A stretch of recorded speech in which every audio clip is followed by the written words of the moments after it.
Muy bien, hoy vamos a leer el capítulo 7 contra la mezcla de las formas tradicionales y igual que en capítulos anteriores vamos a desglosar el capítulo, desconstruirlo, estudiarlo y comentarlo en un live para que quede guardado y sea parte del curso o de este acompañamiento a las personas que están leyendo el libro.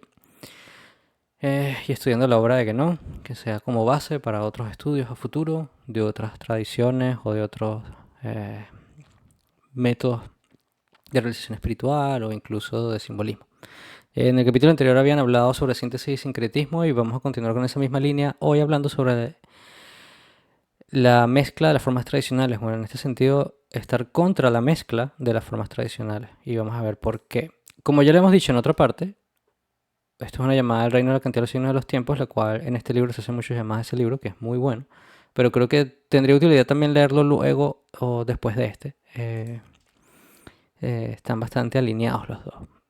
Dice, según la tradición hindú, hay dos maneras opuestas, una inferior y la otra superior, de estar fuera de las castas. Se puede ser sin casta, avarna, en el sentido privativo, es decir, por debajo de ellas, y se puede ser más allá de las castas, es decir, ativarna, o por encima de ellas, aunque este segundo caso sea incomparablemente más raro que el primero, sobre todo en las condiciones de la época actual, segunda llamada. Según lo que hemos indicado en una nota precedente, este era el contrario del caso normal para los hombres de la época primordial. Bien, como lo vimos en un capítulo anterior que estábamos investigando estos términos y no dándole tanto crédito a Guénon, queríamos como confirmar que efectivamente es así, pero sí, Varna significa casta y el prefijo a es negativo en sánscrito, significa no forma parte de ninguna casta y es sobre todo para los occidentales que no nacen dentro de las estructuras de la sociedad hindú.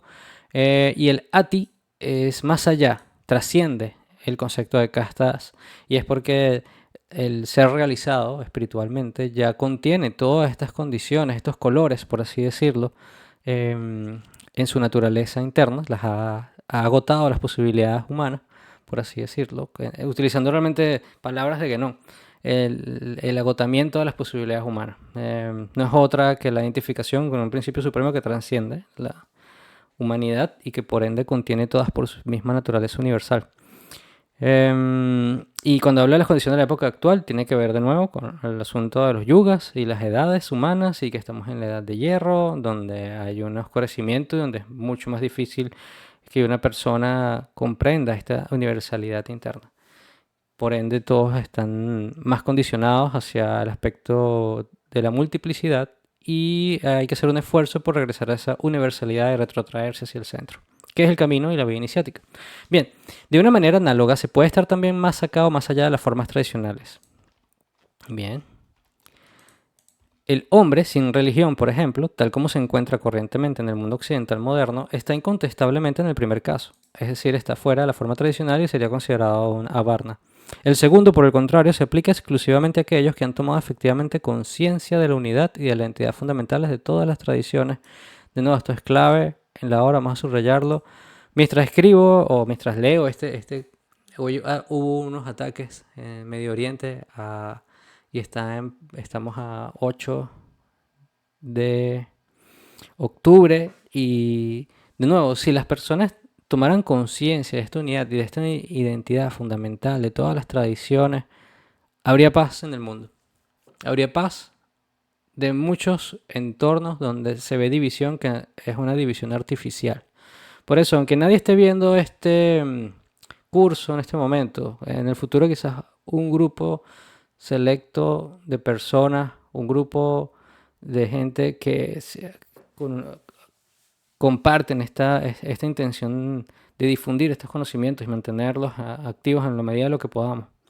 Yo creo que ayudaríamos al mundo, por lo menos a una parte del mundo muy importante, a regresar a ese centro. Y creo que es fundamental. Pero bueno, más allá de las contingencias y los sucesos históricos que puedan estar dando cuenta, nosotros estamos trabajando aquí temas que son trascendentes, que son atemporales y que van a estar vivos y pertinentes en cualquier coyuntura histórica, política del momento, cualquier contingencia humana del desarrollo normal de este ciclo. Eh, pero bueno, esta conciencia fundamental es lo que haría que una persona se identificara con, obviamente, la tibarna. Yo espero de verdad que de alguna manera se pueda contribuir con la obra de difusión de estos temas y que muchas personas, la mayor cantidad posible, eh, independientemente de sus inclinaciones, puedan llegar al máximo nivel de nuestra capacidad de agotar nuestras posibilidades humanas. Yo creo que eso es algo que todos estamos, en cierta forma, no sabría cuáles son las palabras, porque Guénon, eh, él es uno de los que tiene esta teoría de que efectivamente no todo el mundo puede estar en esta vía. Y este capítulo, bueno, obviamente va a seguir haciendo la crítica hacia las mezclas de formas tradicionales, pero yo soy de la opinión de que la raza humana entera está invitada a esa búsqueda interna y no podemos cansarnos de invitar a todos a alcanzar o a regresar a ese centro, indiferentemente de las naturalezas de las personas, respetando la voluntad divina, pero creo que esta invitación es importante, que siempre esté abierta, las puertas siempre estén abiertas en lo posible, a la medida de las capacidades de cada quien, y ajustar y hacer como decía el profeta Muhammad sallallahu alaihi wasallam, hablar a cada quien de acuerdo a sus capacidades. Y a mí me gusta mucho citar el Islam y me gusta mucho citar la tradición musulmana porque es una tradición muy incomprendida en Occidente y si bien es muy cercana a mí por la zona geográfica y el estudio que he estado teniendo, también porque es relevante mucho para las lecturas de Guénon, que finalmente trabajó en el sufismo y que ayudaría a levantar un poco los velos que hay de esta tradición. Sin bien Guénon utiliza también muchos temas de tradiciones que también son muy cercanas a nosotros, como es la cristiana. Pero la hinduista Guénon de nuevo demuestra unos conocimientos bastante profundos de la tradición hinduista, justamente por su posición de ubicarse en la conciencia de la unidad y la identidad fundamental de todas las tradiciones, lo que le permite justamente poder navegar también todos estos simbolismos y todas estas formas tradicionales. Pero me he desviado demasiado al inicio de este capítulo. Este capítulo es tan largo como todos los demás, seguramente vamos a tardar una hora si no intento ir más rápido, así que vamos a avanzar. Y aquí también este segundo caso no puede ser actualmente, sino muy excepcional, obviamente, el de la tibarna. Por lo demás, hay que comprender bien que al hablar de conciencia efectiva queremos decir que las nociones simplemente teóricas sobre esta unidad y esta identidad, aunque están ya ciertamente muy lejos de ser desdeñables, son completamente insuficientes para que alguien pueda estimar haber rebasado la etapa donde es necesario adherirse de una forma determinada y atenerse estrictamente a ella. Entonces, bien, que esto es como una nota para todos sus lectores. Al principio estas son obviamente nociones teóricas y el trabajo interno es el que lo hace. eh, eh, es el que lo hace realmente vivo y práctico, y eso no sería la palabra, o sea, sería actualizado, a través de una identificación realmente con estas realidades es que tendrías un conocimiento de primera mano. Pero bien, al principio es teórico y no podemos desdeñar adherirse a una forma determinada y atenerse estrictamente a ella, como es lo que hemos estado hablando. Y bien, esto bien entendido no significa de ningún modo que aquel que está en este caso no deba esforzarse al mismo tiempo en comprender las otras formas tan completa y tan profundamente como sea posible, sino solo que prácticamente no debe hacer uso de los medios rituales y otros pertenecientes en propiedad de varias formas diferentes. Vamos a leer eso de nuevo. Esto bien entendido, es decir, una persona ya se adhirió, vamos a hacer un ejemplo específico de él, por ejemplo, el sufismo, porque le dio preferencia y era parte de su naturaleza adherirse a la vía iniciática del sufismo. Esto bien entendido no significa de ningún modo que aquel que está en ese caso adherido, me imagino, deba esforzarse al mismo tiempo en comprender las otras formas tan completas y tan profundamente como sea posible, sino solo que prácticamente no debe hacer uso de los medios rituales u otros pertenecientes a propiedades de varias formas diferentes. Vale, entonces, la manera en que yo lo entiendo acá es, digamos que te adheriste al sufismo, a la vía iniciática del sufismo. Puedes estudiar, sin duda, otras formas tradicionales como el hinduismo, puedes estudiar el budismo, puedes estudiar la cábala hebrea y ver correspondencias en todas estas formas, pero practicar un ritual judío, practicar un ritual cristiano, siendo parte de la tradición islámica como tu forma determinante de práctica espiritual diaria, es lo que sería una crítica, un no para que no. Esta combinación es lo que dice, lo que, como lo decíamos más atrás, no solo sería inútil y vano, sino incluso perjudicial y peligroso bajo diversos aspectos. La llamada dice, Esto debe permitir comprender mejor lo que decíamos más atrás de la jurisdicción de las organizaciones iniciáticas que dependen de una forma tradicional determinada. Vamos a leerla directamente.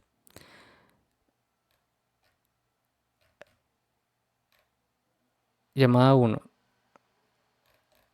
Esto debe permitir comprender mejor lo que decimos más atrás de la jurisdicción de las organizaciones iniciáticas que dependen de una forma tradicional determinada, puesto que la iniciación, en el sentido estricto, obtenida por el vinculamiento a una tal organización, es propiamente un comienzo. Es evidente que aquel que la recibe está todavía muy lejos de poder estar efectivamente más allá de las formas tradicionales. Es decir, que si bien el destino, el final, es estar más allá de las formas tradicionales y que todas las religiones y todas las tradiciones, como decían que eran los verdaderos Rosacruz, podían adaptarse a la ciudad donde visitaban y participar de cualquier ritual o cualquier... porque ya habían alcanzado un estado tal donde para ellos no había diferencia, para la persona que está empezando debe adherirse a los medios rituales de la forma tradicional a la cual está adherido y a la cual está practicando. Porque de otra forma sería vano, por ejemplo, para alguien hacer, santificar la hostia o hacer una misa y siendo musulmán o algún cristiano rezando el salat sin haber hecho la shahada. Entonces, cada forma tradicional tiene sus formas y es lo que Guénon dice que hay que respetar en la medida de lo que sea posible y tiene lógica. Las formas tradicionales pueden ser comparadas a vías que van todas a una misma meta, como el radio de la rueda, a ver qué dice Guénon. Para ser completamente exacto, convendrá agregar aquí, a condición de que sean completas, es decir, de que conlleven no solo la parte exotérica, sino también la parte esotérica iniciática, por lo demás la cosa es siempre así en principio.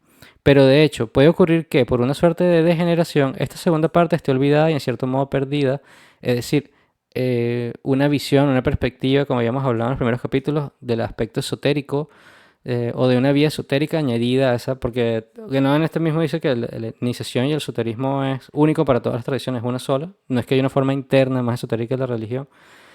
Pero el ejemplo o la nota aquí de página se refiere fundamentalmente al cristianismo, donde estas organizaciones esotéricas iniciáticas cristianas están por la misma generación de estas organizaciones, se han en cierta forma olvidado y están algo perdidas por lo difíciles que son de acceder a ellas. A la gran mayoría del público. Y la excepción de la masonería es un caso particular porque al ser un arte de la construcción, realmente es una forma iniciática que se puede adherir a diferentes tradiciones y que puede funcionar en cierta forma como un comodín, porque lo importante es que es el arte de la construcción y es a través de ese arte que tanto los musulmanes practican la construcción, los cristianos y los judíos, solamente para hablar de tradiciones abrahámicas. Y ese libro sagrado que está en el Ara puede ser cualquiera de estos libros sagrados, porque el simbolismo de la construcción es independiente de esa tradición. Y es lo que, o sea, es uno de los temas que a veces quizás confunden un poco. Pero continuando con la lectura, imagino que no, más adelante hablará algo similar. Pero que en tanto que vías, por eso no son menos distintas. Las formas tradicionales pueden ser comparadas a vías que van todas a la misma meta. Pero que, en tanto que vías, por eso no son menos distintas. Es evidente que no pueden seguirse varias vías a la vez y que cuando uno se ha comprometido a una de ellas, conviene seguirla hasta el final. Bien, sin apartarse de ella, ya que querer pasar de una a otra sería el mejor medio de no avanzar en realidad, sino incluso de correr el riesgo de extraviarse completamente. Yo creo que un buen simbolismo para esto es el simbolismo de la rueda. Digamos, tenemos una rueda que va al centro con varios radios. Si saltas de un radio a otro constantemente en la circunferencia, nunca vas a alcanzar el centro. Tienes que comprometerte en uno para llegar hacia el centro, ir desglosando, básicamente identificándose con ese centro cada vez más. Y bueno, la vía iniciática realmente es un poco de despojar, liberar velos, y ese sería el acercamiento. Desde el centro estás en contacto con todos los radios, pero mientras estés en el radio, todavía viajando, no estás en contacto con todos ellos. Así que se corre el riesgo de extraviarse completamente si no se llega hasta el final de esos misterios menores, al menos. No es sino aquel que ha llegado al término al que, por eso mismo, domina todas las vías, y eso porque ya no tiene que seguirlas. Así pues, si hay lugar a ello, podrá practicar distintamente todas las formas, pero precisamente porque los ha rebasado y porque para él están unificadas en adelante en su principio común, que es el centro que hemos hablado. Por lo demás, generalmente continuará quedándose entonces exteriormente en una forma definida, aunque no fuera más que a título de ejemplo para los que lo rodean y que no han llegado al mismo punto que él. Pero Si algunas circunstancias particulares vienen a exigirlo, podrá asimismo participar de otras formas, puesto que desde ese punto donde él está ya no hay entre ellas ninguna diferencia. Por lo demás, desde que esas formas están así unificadas para él, en modo alguno podría haber en eso mezcla o confusión cualquiera, lo que supone necesariamente la existencia de la diversidad como tal.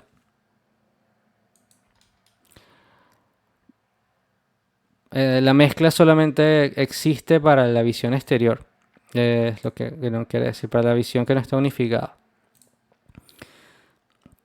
Todavía, una vez más, se trata solo de aquel que está efectivamente más allá de esta diversidad.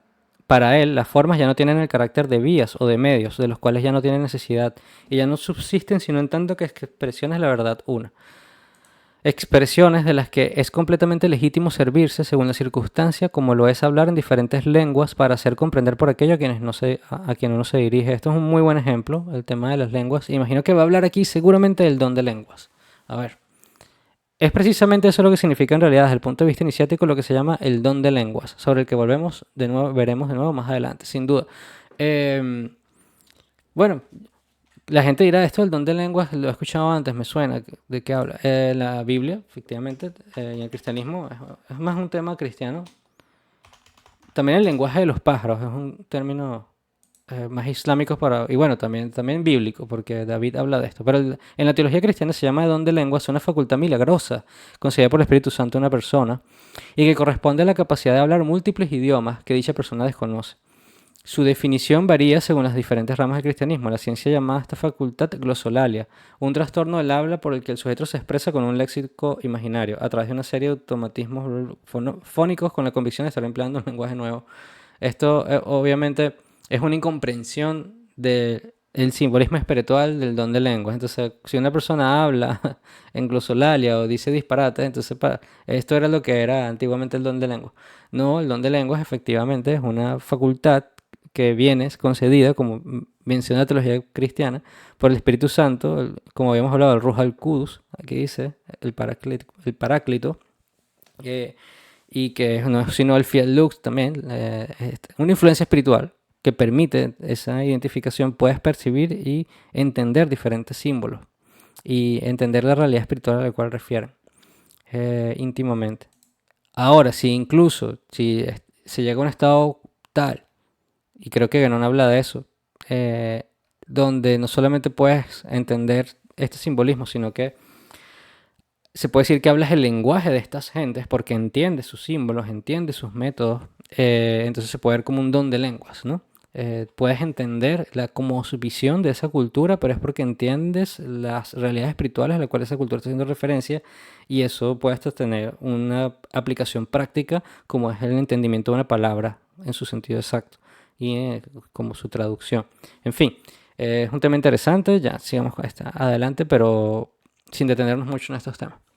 En suma, entre este caso y el de una mezcla ilegítima de las formas tradicionales hay toda la diferencia que hemos indicado como siendo, de una manera general, la de la síntesis y del sincretismo. Y es por eso por lo que era necesario a este respecto precisar bien esta primera. En efecto, vamos a seguir. Aquel que considera todas las formas en la unidad misma de su principio, como acabamos de decirlo, tiene de ellas por eso mismo una visión esencialmente sintética en el sentido más riguroso de la palabra. Aquí está regresando al capítulo anterior de síntesis y sincretismo.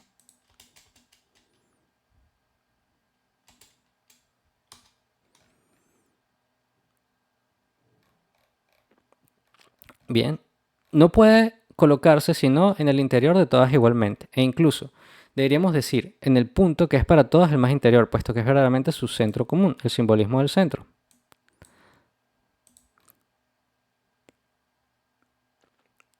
Bien, aquí simplemente está repitiendo ya lo que había dicho en los capítulos anteriores. Si haces la mezcla, lo loco, eres sincretista. Si entiendes el origen de las cosas, estás llegando a una vía más de síntesis, una visión del centro. Te estás colocando un punto de vista interior, un punto que es el más interior de todos, es decir, verdaderamente el centro común, que es el centro de la rueda. Entonces, para retomar la comparación que hemos empleado hace un momento, todas las vías partiendo de puntos diferentes van acercándose cada vez más, pero permaneciendo sobre distintas hasta que desembocan en un centro único.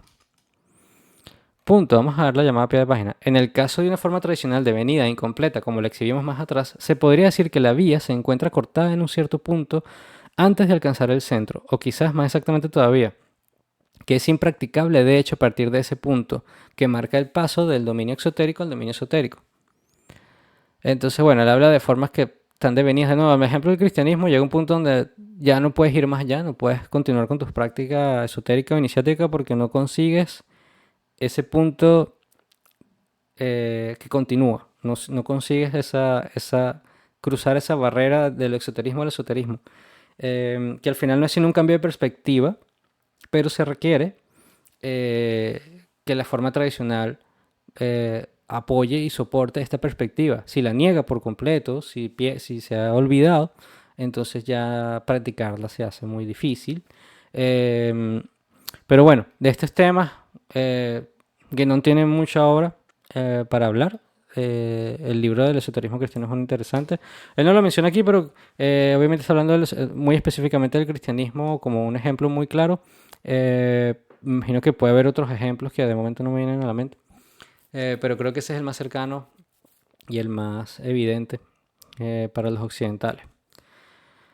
Pero vistas desde el centro mismo ya no son en realidad sino otros tantos radios que emanan de él y por lo cuales él está en relación con los puntos múltiples de circunferencia. Ajá, eso ya lo habíamos leído. Eh, Voy a repetir porque a veces me pierdo con mis ramas que me voy. Prefiero repetir y aclarar la idea antes que seguir leyendo automáticamente. Para retomar la comparación que hemos empleado hace un momento, todas las vías partiendo de puntos diferentes van acercándose cada vez más, pero permaneciendo siempre distintas, hasta que desembocan en ese centro único. Ese simbolismo, eso es muy bonito. Es decir, todas estas vías, a medida que se acercan al centro, se parecen más. Y esa similitud, esa sensación de unión que hay de todas las tradiciones, de todas las formas culturales, yo las llamo culturales porque finalmente lo que son es realmente una manifestación, una adaptación de una realidad espiritual a una cultura en específico, tiempo y lugar, pero en la esencia son lo mismo. Y esa unidad da un sentido de familia universal, da un sentido de una sola humanidad. Pero todas estas vías, todos estos radios, vistas desde el centro mismo, ya no son en realidad sino otros tantos radios que emanan de él, y por los cuales él está en relación con los puntos múltiples de la circunferencia. Es decir, el centro está en todas partes también, dice 2. Entiéndase bien que desde este punto de vista central, las vías que como tales no son practicables hasta el final, así como acabamos de decirlo en la nota precedente, no constituyen en modo alguno una excepción. Es decir, ya entiendo mejor esta llamada. Ya estaba hablando del punto del centro es practicable y ahorita hace la salvedad. Bien, el cristianismo nuevo no quiere decir que está separado del centro. Tiene un vínculo con el centro, solamente que ese vínculo ya como vía transitable es más complicado, pero obviamente mantiene un vínculo con esa realidades espirituales de las cuales emana toda forma tradicional. Solamente que ese acercamiento se hace más difícil, porque no están las prácticas, no están los rituales, no están las formas, no están los símbolos. Los símbolos están, y están las formas, pero no está el ritual iniciático específico que podría facilitar a la persona sentir que está pasando de una perspectiva a otra o pasar por ese proceso de pasar de lo potencial a lo actualizado. Y este es un tema que ha habido mucha iniciativa, sobre todo en la masonería, de reactivar, en cierta manera, de crear logias que sean de simbolismo cristiano, de reactivar algunas formas tradicionales cristianas, pero yo creo que más que los medios, tiene que ver con la mentalidad general del cristianismo y de la mentalidad general del mundo occidental respecto a la religión y ese reduccionismo que hay de intentar reducir toda forma religiosa a un aspecto que entre entre las categorías cristianas. Y eso hace muy difícil comprender otras formas tradicionales y religiosas. Pero bueno, sin quedarnos mucho ahí, porque la crítica al cristianismo de por sí ya es algo muy moderno, yo prefiero ser un defensor del cristianismo en muchos aspectos y lo considero como una vía válida pero obviamente con sus salvedades y con el hecho de que como toda forma tradicional, a medida que pasa el tiempo, requiere su actualización y ese es justamente el ciclo de las profecías. Para eso vienen los profetas, a revivir la tradición. Y era un poco lo que para el mundo occidental es el Islam, de hecho. A pesar de que hoy día hay una incomprensión absoluta de estos temas y se confunde mucho la política con la religión y el Islam radicalizado y político con la verdadera esencia tradicional del Islam, que es lo que Guénon explica y que te permite adentrar realmente a la verdadera riqueza espiritual de esas tradiciones y de qué van realmente, cuál era la verdadera naturaleza de la luz del profeta Muhammad sallallahu alaihi wasallam. Pero bien, sin ir más allá, yo creo que estos dos llamadas son dos puntos dirigidos a un grupo muy específico de personas. eh, y vemos que Guénon de hecho no cae en estos puntos de momento. Él continúa y seguiremos con su lectura. Estos dos sentidos inversos uno del otro, según los cuales las mismas vías pueden ser consideradas, corresponden muy exactamente a lo que son los puntos de vista respectivos del que está en camino hacia el centro y del que ha llegado a él, y cuyos estados precisamente son frecuentemente descritos así en el simbolismo tradicional como los del viajero y del sedentario. Este último es comparable también a aquel que, estando en la cumbre de una montaña, ve igualmente y sin tener que desplazarse sus diferentes vertientes, mientras que aquel que escala esa misma montaña no ve de ella sino la parte más próxima a él. Es muy evidente que solo la visión que tiene de ella, el primero, es la única que puede llamarse sintética. De ella me refiero de la montaña. No ve de ella sino la parte más próxima a él. Es muy evidente que solo la visión que tiene de ella, el primero, es la única que puede llamarse sintética. Entonces, bueno, está el simbolismo del viajero y el simbolismo sedentario. Esto tiene también que ver con el simbolismo de Caín y Abel. Uno era cazador y el otro agricultor. Este tema de los nómadas y sedentarios.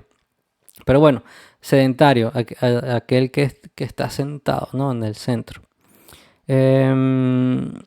Por otra parte, aquel que no está en el centro está siempre forzosamente en una posición más o menos exterior, incluso con respecto a su propia forma tradicional, y con mayor razón todavía respecto de las otras. Por consiguiente, si quiere, por ejemplo, cumplir ritos pertenecientes a varias formas diferentes, pretendiendo utilizar concurrentemente los unos y los otros como medios o soporte de su desarrollo espiritual, realmente no podrá asociarlos así sino desde afuera, lo que equivale a decir que lo que hará no será otra cosa que sincretismo, puesto que éste consiste justamente en una tal mezcla de elementos dispares a los que nada unifica verdaderamente.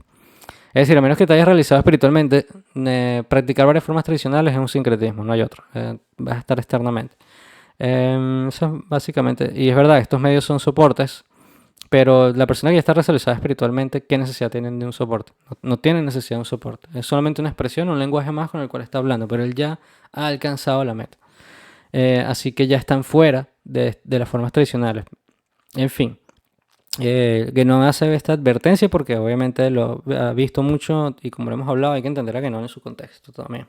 En el que él estaba escribiendo, que era esa Francia del siglo pasado, donde estaban surgiendo todos estos escritores espirituales combinando cosas y confundiéndonos a todos, y ahora nosotros somos los herederos de una literatura totalmente desarticulada y desordenada, con miles de cuantillones de escritores y todo el mundo habla lo que quiere, y es difícil discernir.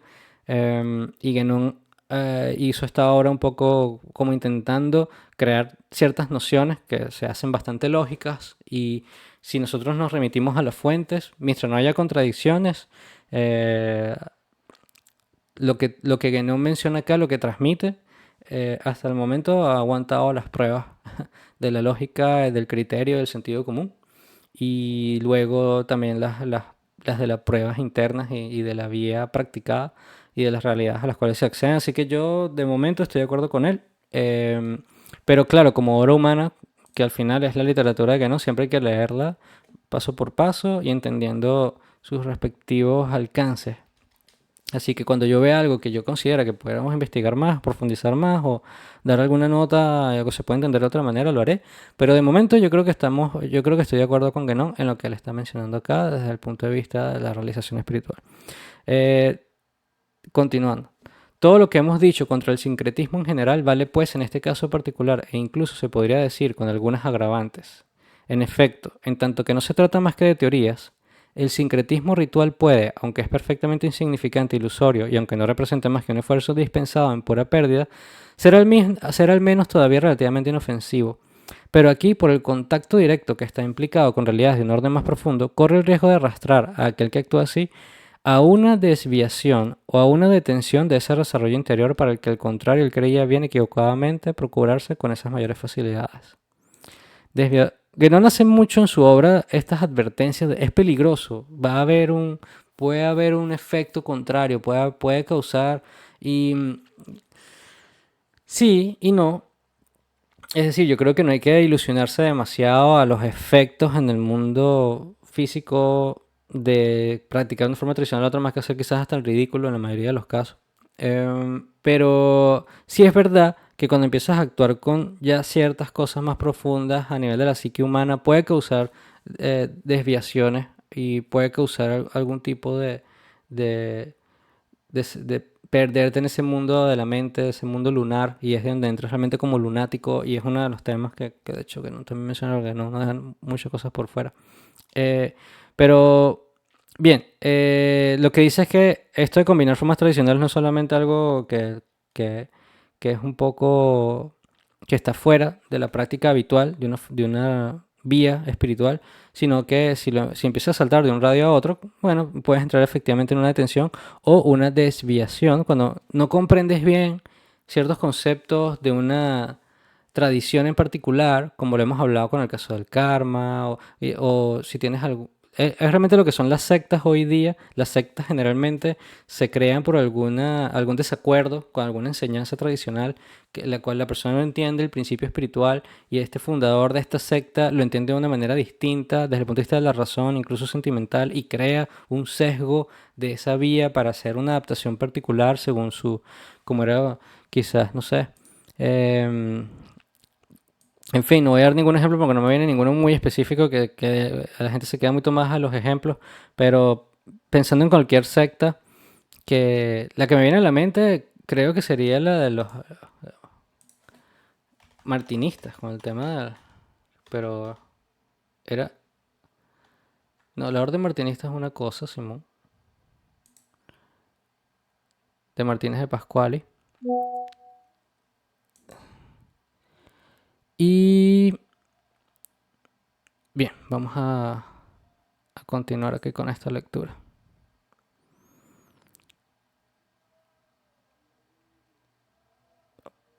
Bueno, esa es la mayor facilidad. Sí, no, estaba pensando en las sectas cristianas que durante la historia han tenido eh, estas desacuerdos. Eh, estoy pensando en un ejemplo, pero como estoy en un live, y de momento no me viene y de verdad quiero continuar con la lectura porque si no se hace interminable. Quizás para una próxima puedo dar unos ejemplos más específicos. Un tal caso es bastante comparable al de alguien que bajo pretexto de obtener más seguramente una curación empleará a la vez varios medicamentos cuyos efectos no hicieran otra cosa que neutralizarse y destruirse, y que pudieran inclusive a veces tener entre ellos reacciones imprevistas y más o menos peligrosas para el organismo. Hay cosas de las cuales cada una es eficaz cuando uno se sirve de ellas separadamente, pero que por eso no son menos radicalmente incompatibles. Bueno, que nos da ese ejemplo químico de mezclar elementos que pueden tener efectos extraños si se combinan. Curioso, no me acordaba de ese ejemplo. Vale, esto nos lleva a precisar todavía otro punto. Es que además de la razón propiamente doctrinal que se opone a la validez de toda mezcla de formas tradicionales, hay una consideración que, aunque es de un orden más contingente, pero eso no es menos importante desde el punto de vista que se puede llamar técnico. Ok, vamos con un tema técnico ahora. En efecto, suponiendo que alguien se encuentre en las condiciones requeridas para cumplir ritos que dependen de varias formas de tal manera que los unos y los otros tengan efectos reales, lo que implica naturalmente que tenga al menos algunos lazos efectivos con cada una de las formas, me imagino a alguien que está ordenado sacerdote y también forma parte de alguna, no sé, de alguna otra tradición hinduista, por ejemplo. Incluso ocurrirá casi inevitablemente en la mayoría de los casos que esos ritos harán entrar en acción no solo influencias espirituales, sino también incluso en primer lugar influencias psíquicas que al no armonizarse entre sí chocarán y provocarán un estado de desorden y desequilibrio que afectará más o menos gravemente a aquel que las haya suscitado imprudentemente. Vale, todo esto es muy hablando de la magia y el fenomenismo. Estoy seguro que muchos de los lectores de que no este tipo de cosas les interesan, a pesar de que él mismo explicaba su desinterés en esos términos, en estos temas.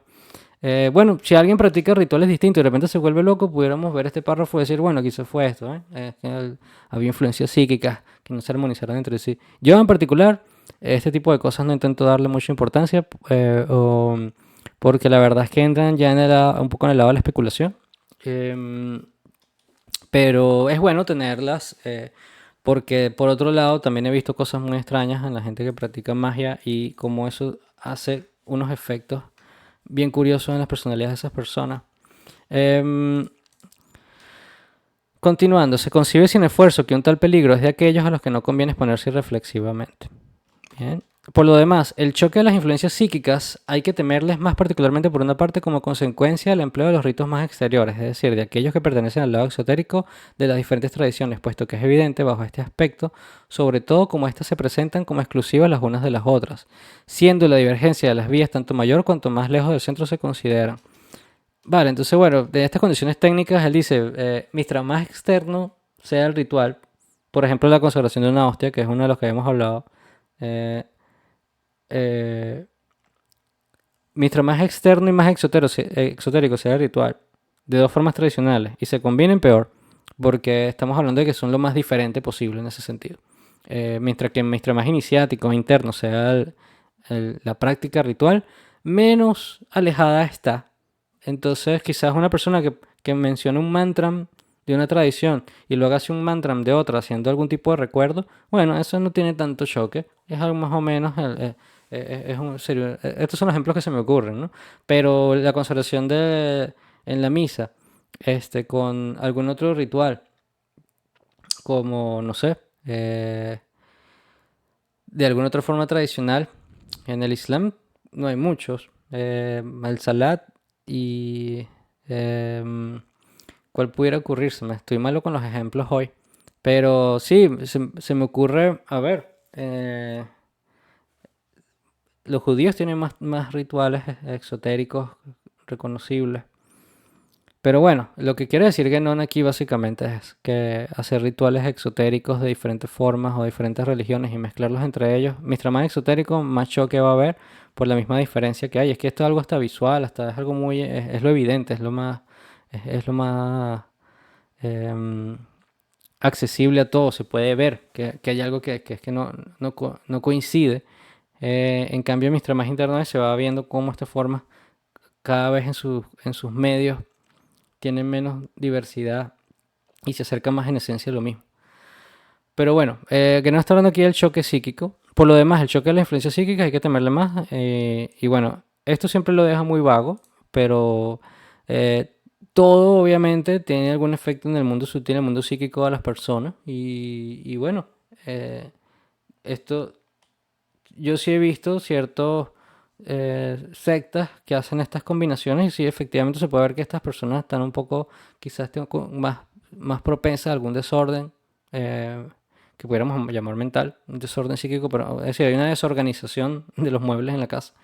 Em, pero esto tiene su lógica. Yo creo que esto es un tema a estudiar, más con ejemplos claros, ¿no? Sobre todo de estas nuevas religiones que combinan cosas. Se me ocurre quizás los Bahá'í.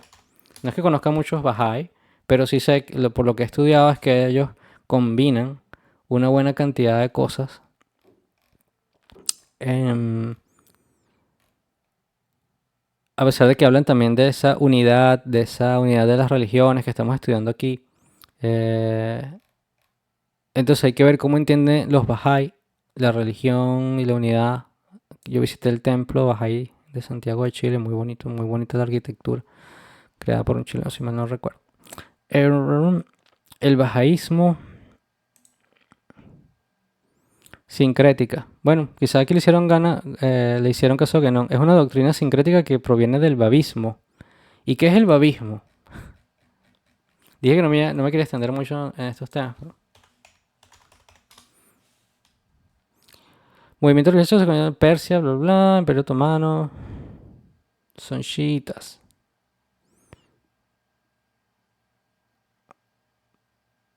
y se relaciona con el judaísmo, el cristianismo, el islamismo, el hinduismo, el budaísmo, el zoroastrismo, con todas. Vale. Habría... Si Guénon en algún momento hizo alguna mención de esto, sería interesante tener su opinión. Eh, Algo que se puede investigar, no en el live de hoy. Bien, ritos más exteriores, bla, bla. Ok. Y por otra parte, aunque eso pueda parecer paradójico a quien no reflexione sobre ello suficientemente, se refiere a estas influencias psíquicas y los choques que hay, eh, que pueda parecer paradójico a quien no reflexione sobre ello suficiente, la oposición es entonces tanto más violenta cuanto más caracteres comunes tengan las tradiciones a las que se hace llamada, como por ejemplo en el caso de aquellas que revisten exotéricamente la forma religiosa propiamente dicha, ya que cosas que son muy diferentes no entran en conflicto entre ellas sino difícilmente, debido al hecho de esta diferencia misma. En este dominio, como en todo otro, no puede haber lucha sino en condición de colocarse sobre el mismo terreno. Entonces, mientras más externa y mientras más externa sea y más exotérico, más choque va a haber, pero también esos radios de la rueda están más cerca el uno del otro. Por ejemplo, combinar dos tradiciones abrahámicas esotéricamente resuena y golpea más. Eso es un poco lo que Guénon dice, justamente, que parece paradójico, pero que esa forma religiosa entran en conflicto, ya que si fueran muy muy distintas, no entrarían tanto en conflicto.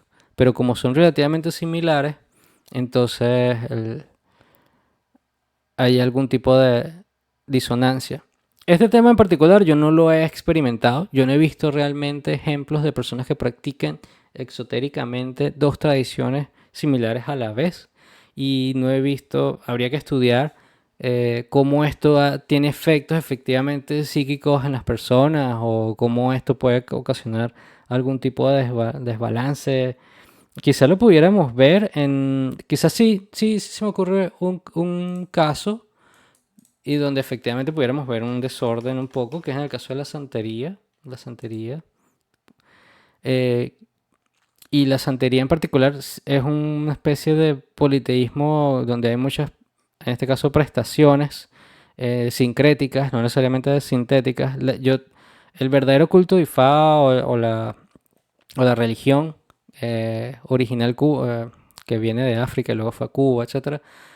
Y todo este tema de los orillas, en su origen era una tradición muy muy antigua que luego se fue degenerando hacia estas prácticas y bueno, hoy está muy extendida efectivamente en Venezuela, en esta parte del sur del Caribe, en el sur, en la zona del Caribe, República Dominicana, Venezuela, Colombia, y que sí pudiéramos decir que tiene mucho interés por el mundo fenoménico y que puede causar ciertos desórdenes extraños. Yo creo que este sería uno de los ejemplos donde nos pudiéramos detener. Aquí está, toda esta zona. Y decir que sí, quizás la tesis de Guénon, en este caso en particular, por ejemplo, hubo interés luego por el espiritismo y Allan Kardec. Aquí lanzan todo. Esto es algo interesante a profundizar. Guénon tiene un libro sobre el espiritismo entero donde le lanza bastante leña a Allan Kardec y a todo ese séquito de gente que experimenta con estas cosas. Pero bien, quizás a eso es lo que no se está refiriendo acá. Quizás más específicamente a lo que crean. Porque Allan Kardec y toda esta gente, más o menos a la misma época, si mal no recuerdo. París, 31 de marzo. No, mucho anterior a él, mucho anterior. ¿Cuándo murió? Uf, bastante tiempo antes de que no. Pero había dejado ya su marca, sin duda. Hippolyte Léon Denisard de Rivel, Allan Kardec. ¿Y era su verdadero nombre? No, el nombre de nacimiento era Denisard Hippolyte. No sabía. Conocía a Allan Kardec. Bien, sin irnos muy lejos, vamos a regresar acá a la lectura. Esa dispersión por las ramas, que no menciona tantos puntos interesantes que provoca profundizar en ellos y estudiarlos. Y por eso este trabajo de leerlos live, como si fuera una lectura entre amigos todos y comentándolo, explicándolo. No insistiremos más sobre esto, pero hay que desear que al menos esta advertencia baste a aquellos que podrían estar tentados de poner en obra tales medios discordantes. Bien, no se pongan a hacer estas cosas hacia lo loco. Que no olviden que el dominio espiritual es el único donde uno está al abrigo de todo alcance. Por las oposiciones mismas ya no tienen ahí ningún sentido. Porque las oposiciones mismas ya no tienen ahí ningún sentido, eso está muy bien. Aunque recordemos que hasta el profeta Mohammed Saleh Salem, por dar un ejemplo que el mismo que nos da, era objeto de ataques de la magia, ¿no? Y quizás su realidad última e íntima, eh, trascendente, igual su medio corporal, físico, en este mundo está susceptible a estas cosas. Y que no lo menciona. Pero bueno, yo creo que él dice de que el mundo espiritual, el dominio espiritual es el único donde uno está al abrigo de todo alcance, porque las oposiciones mismas ya no tienen ahí ningún sentido. Entonces cuando te enfocas, cuando estás haciendo este viaje hacia el mundo espiritual directamente y no ves hacia los lados, no te dispersas, eh, sino que mantienes tu vista hacia el centro, ahí es donde está la seguridad. Y esa es la ortodoxia, es la vía recta, y ahí es donde hay que mantenerse. Y que en tanto que el dominio psíquico no está completamente, y que en tanto que el dominio psíquico no está completa y definitivamente rebasado, las peores desventuras permanecen siempre posibles y, quizás deberíamos decirlo, sobre todo para aquellos que hacen demasiado resueltamente profesión de no creer en ellas. Bien, la persona que es atea o que no cree en estas cosas o que las niega, no quiere decir que esté exenta de estar también participando en cierta forma del dominio psíquico y de ser víctima de ciertas influencias. Estos son temas interesantes a conversar. El próximo capítulo va a ser de la transmisión iniciática. Yo creo que en este capítulo en particular cometí un poco diríamos ¿cuál sería la palabra? Hmm.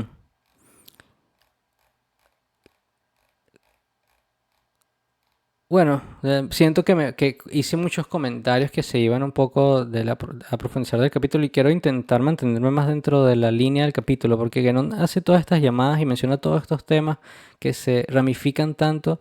Entonces, sí, cometí esta acción de ramificación y quisiera irla evitando en capítulos próximos para poder mantener una lectura un poco más lineal. Aunque yo siento que es muy importante a veces hacer estas visitas a estos otros temas y estas otras referencias que no puede hacer, porque realmente es ahí donde se va creando una cultura general y se va creando una defensa contra todo lo que hay allá afuera y poder ponerlas en algún lugar para su análisis. Al final todos estamos expuestos a todas estas ideas y tenemos que irnos creando un discernimiento y es importante entender el origen de estas ideas, quiénes son los precursores, qué formas tradicionales las defienden, cuáles no, y a qué realidades últimas están haciendo referencia o no, cuáles simbolismos son sagrados y cuáles son a veces máximas y normas que no han sido formuladas dentro de una tradición. Se me ocurre una que recientemente leí, que era la de si Muhammad no va a la montaña, la Muhammad va a Muhammad. Esa es una cita que no viene de la tradición islámica, de hecho, no recuerdo de cuál escritor. Em, lo podemos investigar para cerrar este capítulo. Y lo dice Mahoma con esto.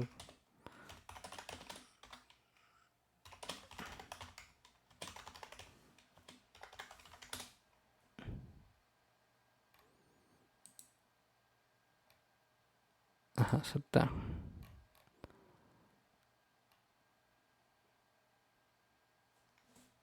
Esta frase fue concretamente hecha en 1597, año en que se publicó el libro Ensayos de Meditaciones sobre la Religión, escrito por Francis Bacon, que a mí a veces me gusta citar a Francis Bacon, pero entre todo lo ilustre que puede hacer Francis Bacon, no quiere decir que esta frase no forma parte de la tradición.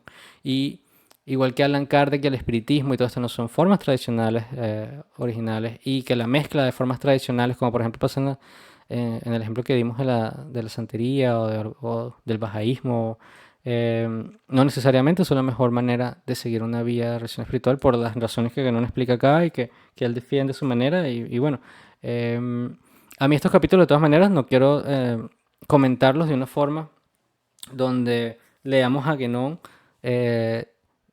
de una forma pasiva, como él bien explica. Tenemos siempre que tener una posición activa ante todo lo que leemos, todo lo que investigamos, todo lo que practicamos. Eso forma parte justamente de la vía iniciática. Y el próximo capítulo va a ser sobre la transmisión iniciática y tomaremos la misma actitud activa leyendo el capítulo. Desglosaremos las ideas, haremos la búsqueda y continuaremos utilizando este material como un soporte, como un apoyo en nuestro trabajo interno y de búsqueda y realización espiritual. Espero que me acompañen en el próximo capítulo y muchas gracias. Hasta la próxima.